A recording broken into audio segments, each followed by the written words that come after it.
Today I want to talk about ADHD referrals, because this is an area where a lot of families get stuck, sometimes without even realising anything has gone wrong. I've had this experience with my own son's referral.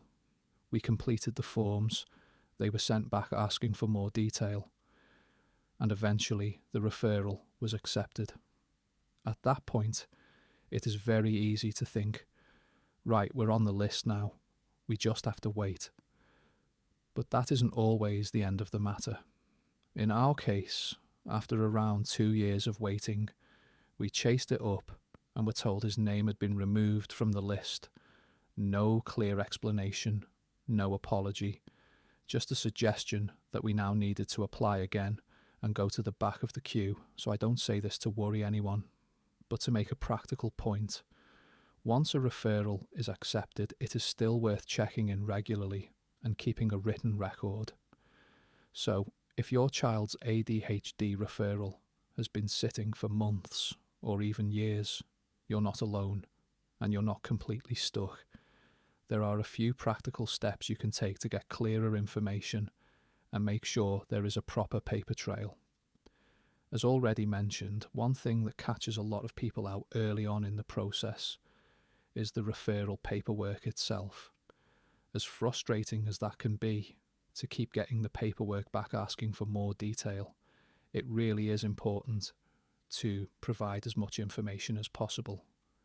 The clearer the picture you give of the difficulties your child is experiencing on a day-to-day basis, both at home and in education, the easier it is for the service to understand the level of need and move the referral forward.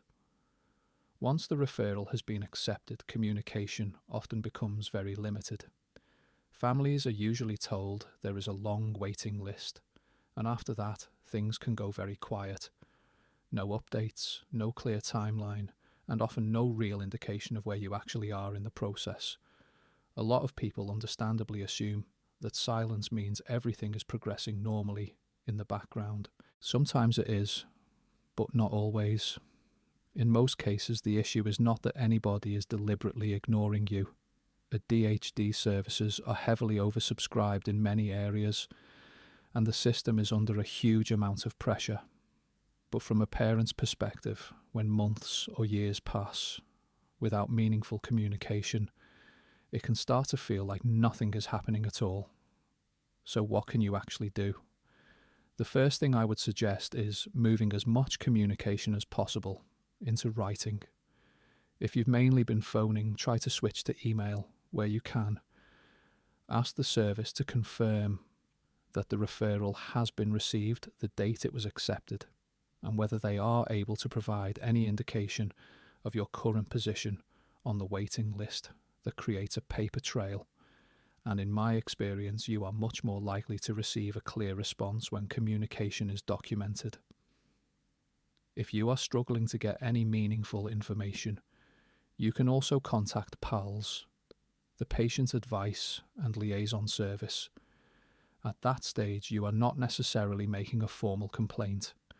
Often you are simply asking for help getting communication moving again, or getting some clarity about what is happening.